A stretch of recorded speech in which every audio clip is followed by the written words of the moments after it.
Ruben! We're going to Singapore. Number 4. We're going to Universal Studio tour. Oh. Wait, Universal Studio? See you later. What is that?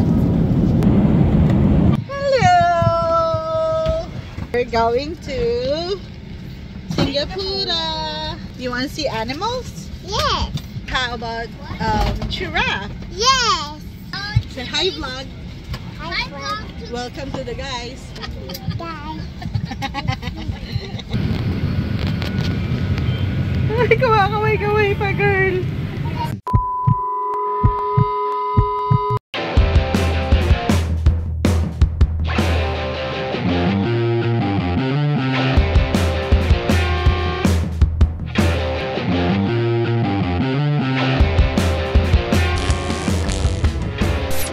Welcome back sa ating channel. So tayo ay mamamasyal muna dito sa Singapore, tapos tatawid tayo ng Malaysia para sa Legoland. At mukhang excited ang mga bata, pero syempre mas excited tong magulang na to. Kalain mo naipit. Pa sa stroller. Good job! Good job! Okay, let's go na. O nga pala, nag-rent kami ng van online para naman sama-sama kami sa sakyan kaysa naman maghiwalay kami sa taxi. Pinaka-importante ay ang hotel. So kailangan natin ilagay sa itinerary natin kung saan tayo mag-check-in dahil kailangan yan malaman sa immigration nila mismo. Ang napiling hotel ni Mrs. ay ang Holiday Inn dahil subok na nila to at syempre masarap daw ang pagkain at malinis ang mga room. So makikita natin kung totoo nga ang sinasabi ni Mrs. Hi guys! Alligator! Really good popcorn guys. Wow! At totoo nga ang sinasabi ni Mrs. Malinis ang kwarto at simple lang. So saktong-sakto lang to para sa 3 hanggang 4 na tao. At pag 12 years old ang kasama nyong bata, libre na yan pati sa food. 2 room ang kinuha namin. So pwedeng-pwede na to, maganda ang view. At dahil alanganin ang dating namin dito, lunch kami dumating, so kailangan namin maghanap ng kainan. Syempre, i-waste mo lang yun, i-google mo yung pinakakainan. At sakto lang naman, merong malapit dito na pwede mong lakarin. Hindi na namin kailangan maghanap ng kung saan-saan. Pag gutom ka na, hindi mo na kailangan maging choosy. Pero tingnan natin, hindi naman mura pala dito. Kahit parang karinderya lang, ganun pa rin, mahal pa din. Pero syempre, saktong kain lang dahil mamayang gabi may pupuntahan tayong masarap na kainan. So let's go! At nang biglang dumilim, pumunta na kami dito sa kainang sinasabi ko. Ito yung sa Newton Food Center. Madalas kami pupunta dito pag bibisita kami dito sa kapatid ko sa Singapore. Masarap nga at subok na namin ang lasa dito. At kung titignan nyo naman talaga, napakaraming tao dito pumapasyal at kumakain. Ibig sabihin talagang masarap dito. Kaya pag nagbabalak kayong mamasyal sa Singapore, isama nyo to sa bucket list nyo. Di kayo magsisisi.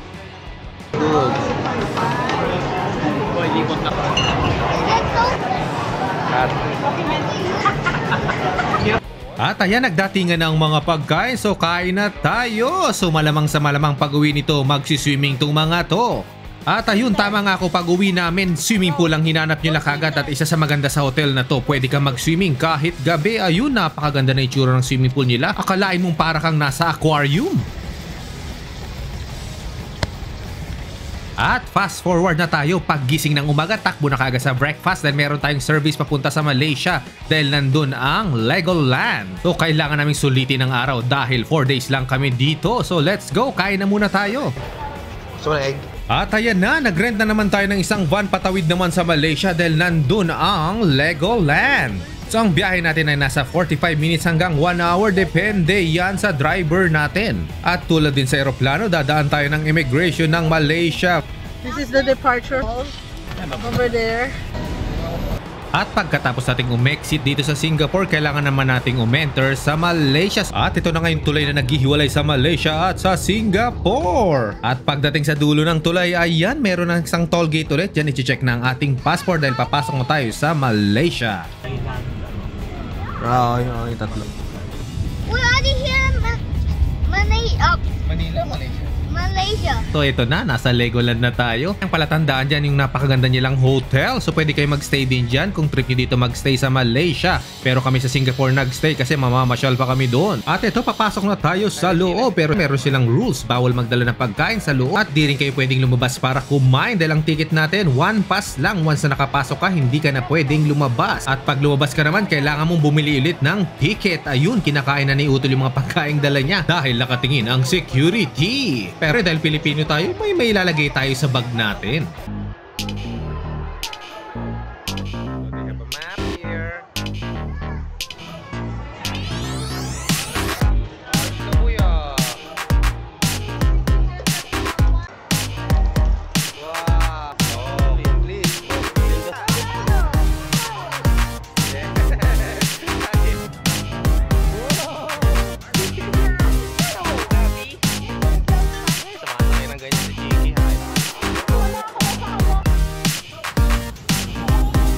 How's your experience? Oh my gosh!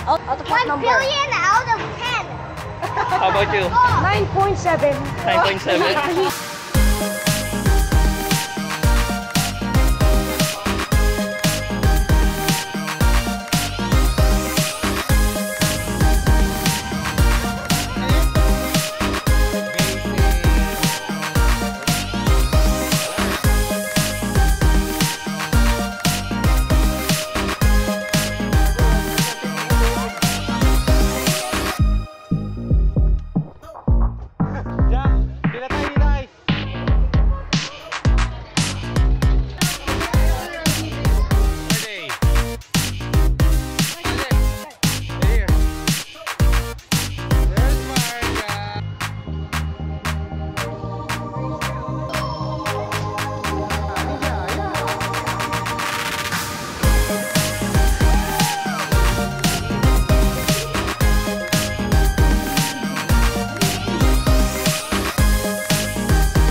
At natapos na ang pagpasyal natin dito sa Legoland. Ayun, gutom na gutom sila. Tama yan, kain muna bago tayo bumiyahe pabalik sa Singapore. At bukas naman tayo ay mamamasyal sa Universal Studio. So yun, let's go! See you again, Legoland!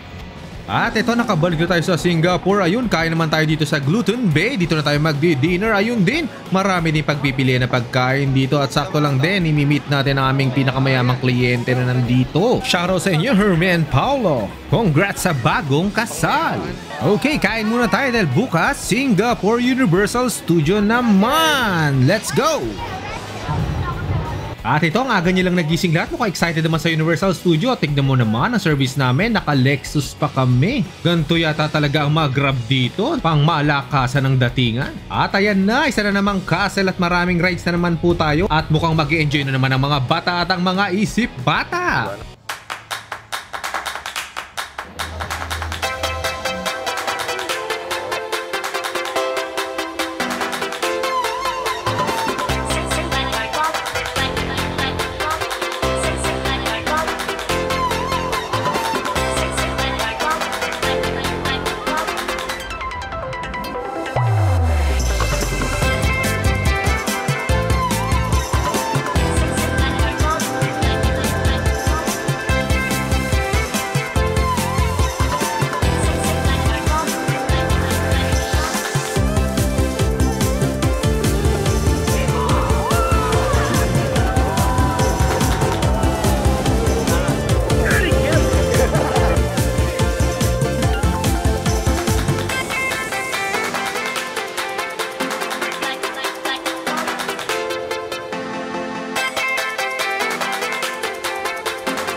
Natapos na ang tour natin sa Universal Studio. Ang pinaka nag-enjoy ang mga bata. So see you soon again, Universal Studio. At ito na nga, last day na natin dito sa pinaka-hotel natin. Sulitin na natin ang breakfast at dito tayo sa labas kakain para ma-enjoy natin ang fresh na hangin.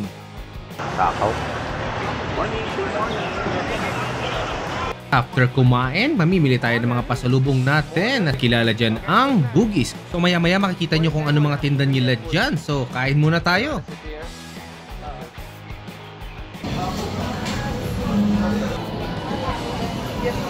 At ito na nga ang kanilang pinakadivisorya dito, ang Bugis. Dito makakabili ka ng mga pasalubong na murang-mura lang at tax-free tulad niyan nakalagay dyan. Pinakamasarap bilhin dito yung mga kape nila at saka mga chocolate dahil murang-mura nga lang. At kung trip mo naman ang mga pabango, meron din sila rin. Meron din mga bag at mga damit. Parehong-pareho din sa atin, no, sa divisorya. Pero syempre may mga product dito na sa Singapore mo lang makikita.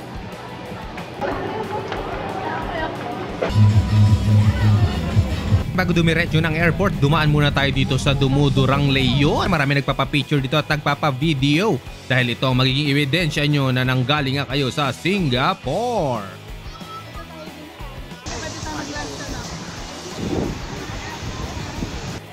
Kagutuman na naman at meron nakita si Mrs. na kainan dito sa may Mustafa Center. So puntahan natin yon. Yun nga lang, kailangan nating maglakad muna hanggang dulo. So ito na siya, ito na yung Kim Sun Restaurant. So 1962 pa siya. Pag ganito katanda yung restaurant, ibig sabihin masarap ang mga luto nito at authentic. So tikman na natin kung anong meron dito sa menu nila. At totoo nga ang chismis. So isama nyo to sa bucket list nyo. Napakasarap ng mga pagkain dito. Di kayo magsisisi.